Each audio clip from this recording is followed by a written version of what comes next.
కడితే ఓసారి నగలెడితే ఓసారి సాదా సీదా చీర కట్టెతే ఓసారి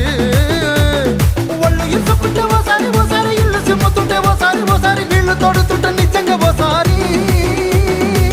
వచ్చుండై ఫీలింగ్స్ వచ్చి వచ్చి తప్పేస్తుంటే